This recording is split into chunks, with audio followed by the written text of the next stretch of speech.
Okay, here's where we left off last time.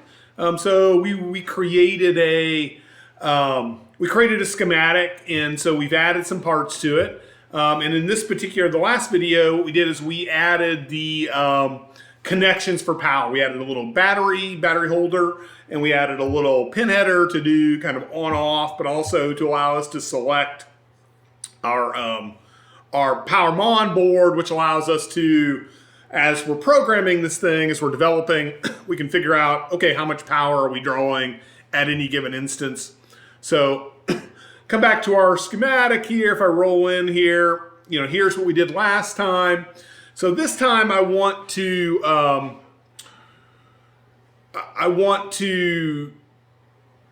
add the connector for the UART. So we're going to talk to this thing over UART to kind of keep things simple. We're going to talk over UART, and then we'll add the oscillator as well. And so we want to look at that sort of, remember, here's our template schematic, our KiCad that we're converting from. So here's the LPUart connector. Let's focus on that one, and then we'll add the oscillator after that. All right, so let's go ahead over to Fusion here. And so I'm going to move this guy out of the way, the processor, move that out of the way. This connector we'll need later. That's our debug connector. All right, so let's go ahead and add the UART. So I'm going to go look for another JST connector because I'm going to use a 3-pin JST. And so it's got a 3-pin XH. We'll go ahead and add it here. Look, that looks right. So we'll add it up here. All right. Okay, so if you come back over to here, you'll see that sticking out of this connector, there's a couple of resistors, and we'll add those. Then there's a little label. So let's go ahead and add the resistors. And so this time I'm going to go to the RCL. RCL stands for resistors, capacitors, inductors. If we slide down here to RCL, get rid of that filter.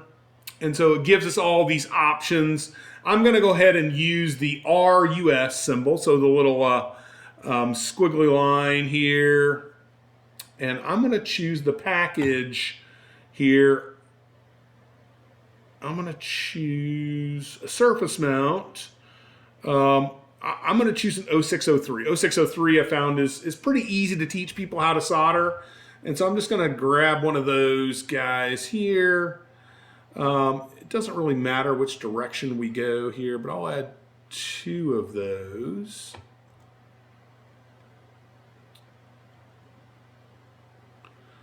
And then I'm going to add a little bit of I'm going to come up for the design. I'm going to add a wire coming off of this. Oops, I don't want that. I want this to be continuous, and I need to get back on the nets layer. And we'll go ahead and add that there and that there. And then we're going to connect, I'm going to move this back just a little bit. We're going to connect this to this, and this to that. Okay, over here, I'm going to come to this, and I'm going to right-click, and I'm going to give that a name. And I'm going to name that, I believe that's TX, but I need to confirm that. Put a label on it. Yep. And then I'm going to right-click on that, and I'm going to name it as well, and I'm going to call this RX.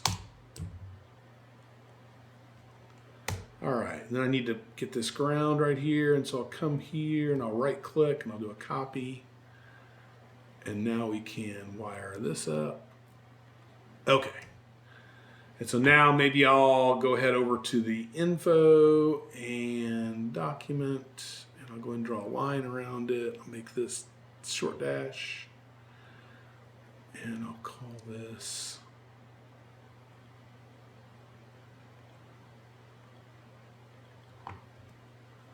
add some text, and then LPUart. So we'll use the low power UART to connect to that. Okay, so there's our I'm going to move this a little bit just to make, yeah, that's connected. All right. All right, very good. So there we've got our UART connected. We've got a document here. And so, yeah, let's go ahead and add another one. So there is an oscillator. So this system uses, let me go over here. This system uses an oscillator here, and this oscillator is a 8 ppm, 32 kilohertz, 32.768 kilohertz oscillator, kind of like a watch crystal, that holds that 8 ppm across temperature, across a wide temperature range, which is really important in a system like this, because if you're building an outdoor sensor, you need to make sure you know what time it is, especially one that's going to be out for a long time without being connected to any sort of time source, like, say, Bluetooth, where you connect it to a phone or something, and it can provide you the time from the cell towers. This is going to have to, once you set the time, it's going to need to hold the time with relatively high accuracy across maybe months or even a year. All right, so let's go ahead and drop this part in here, this oscillator, and see what we run into. All right, I'm going to come back to Fusion here, and so I'll go ahead and I'm going to get out of the RCL, all libraries, and I'm going to say TG dash, and so it'll give me these oscillators. These again are all the libraries. I've got this in there several times, just as I was developing here. All right, so there's the oscillator. This thing here, get its properties here. I'm going to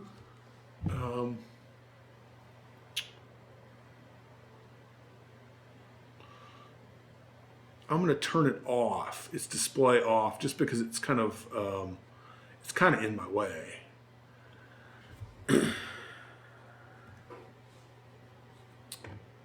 It's still there, you know, that information, I haven't made the information go away. It was just kind of annoyingly in the way here. So I'll move this up to there. All right, so we're going to come over here and we'll grab this power.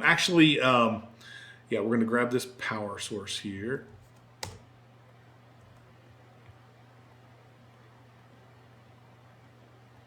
And I'll copy that to here. And we will go ahead and connect those up to the, oops, don't want that. I'm going to be on the nets, and I want continuous.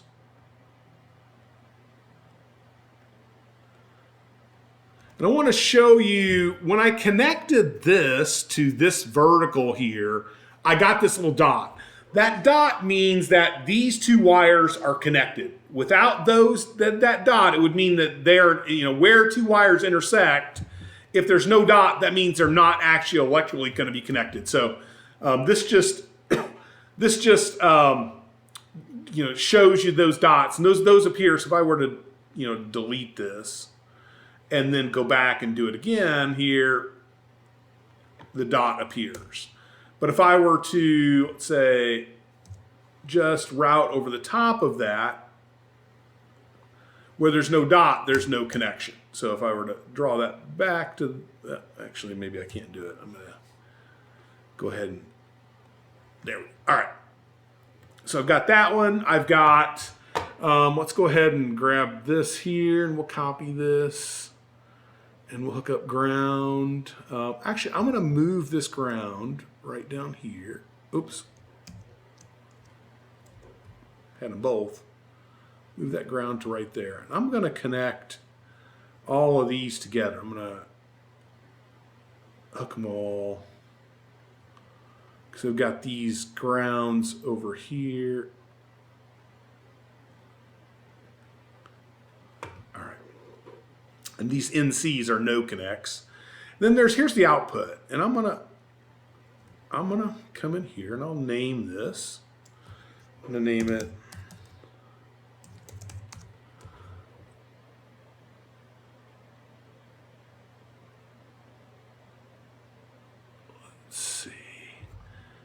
actually, I think I'm going to name it something a little shorter here. I'll name it Os, just so it doesn't overhang.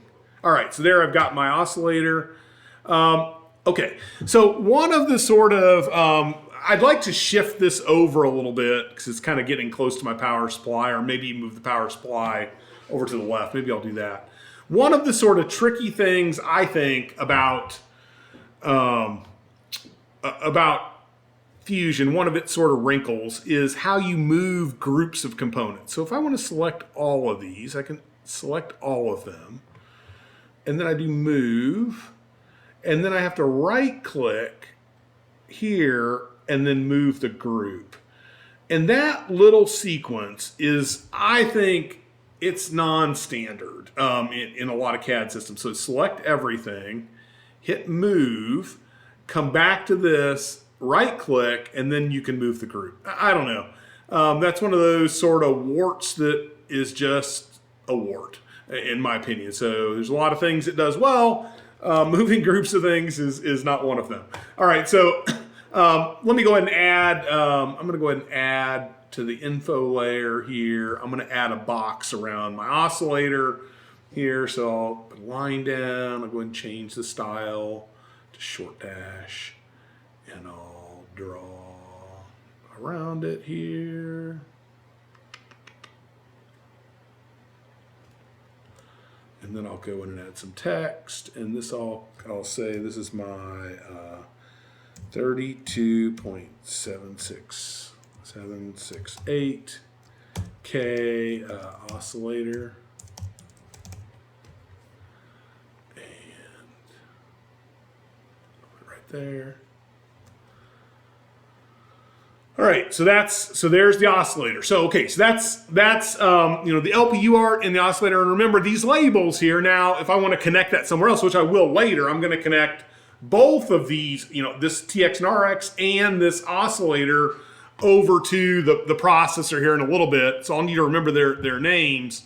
But for now, we're good. So we've got them kind of hanging there. We're ready to connect them. I'm going to come over here and I'm going to give each one of these a value. And so these are just current limiting resistors. So I'm going to make this one 200. And so, and I'm going to make, I got things overlapped here. Use my alt trick here to kind of put that there. And I'll move this back. And then I'll add a value here. Oops. I'll make that 200 as well.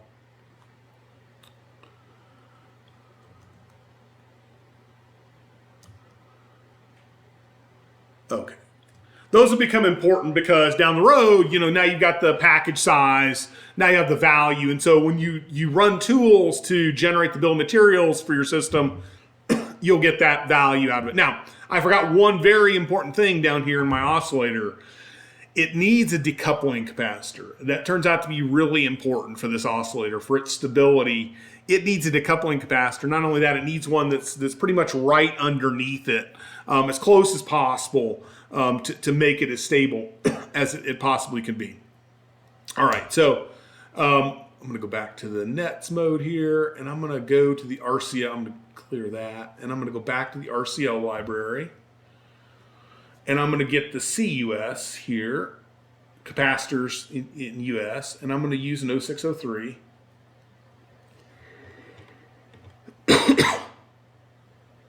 When you're hand soldering stuff, it's okay to use really small parts, but boy, life gets awfully little when you get to things that are sort of in that like 020, 0201 series. So I'll put that kind of here. I need to extend my box out here, make it a little bigger. All right, I'm going to copy this. Didn't go far enough. And I'm going to copy this. Oops.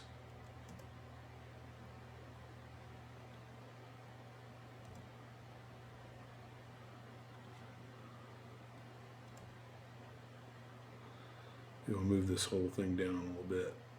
Get everybody moved down one. No need for it to be super crowded here, and so I'll go ahead and hit R. Oh, I still got that.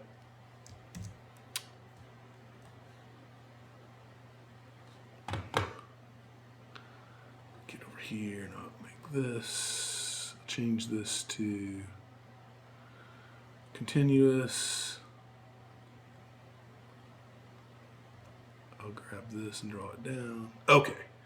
So now I've got the oscillator hooked up as well, and I've got my decoupling capacitor to kind of give it that sort of extra, extra local low inductance storage. So as the oscillator on each transition, it can draw that high frequency current. It can draw it right out of this capacitor as opposed to trying to pull it through the more inductive path over to the battery. So that's why you do that.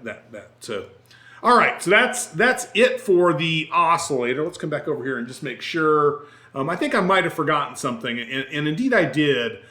This has a test point here as well. And so I think one of the really important things when you're laying a board out is to provide places for you to look at signals on a scope.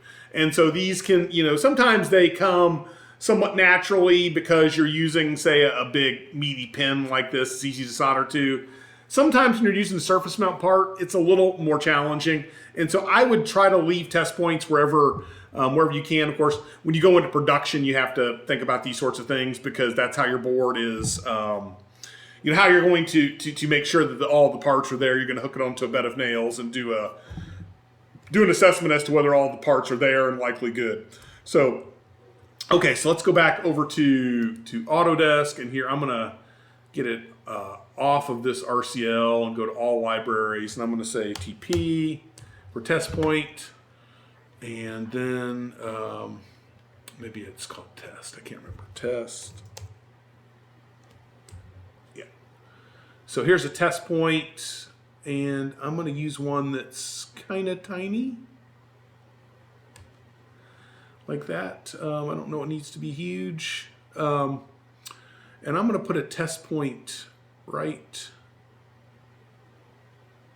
here. I'm going to go ahead and grab this group and move it. And so I'll move and then right click, move group, that whole little dance you got to do. And then I'm going to stretch, still got the whole thing. And I'm going to stretch this out. And then I'll put this here, and now I'm going to just connect it. All right, so that's going to give me, so when I want to look at that oscillator, just to make sure, I can see its stability, I can hook it on my scope with a long, persistence, so I can see, well, how is this thing drifting, how much is it changing over time? Those sorts of things, I can make those assessments. All right, so that's my oscillator. So I think that's probably enough for this particular video. We'll come back next time. Let's see where we're at. We'll go ahead and mess with the processor core and the light sensor, and then we'll be pretty much done with schematic.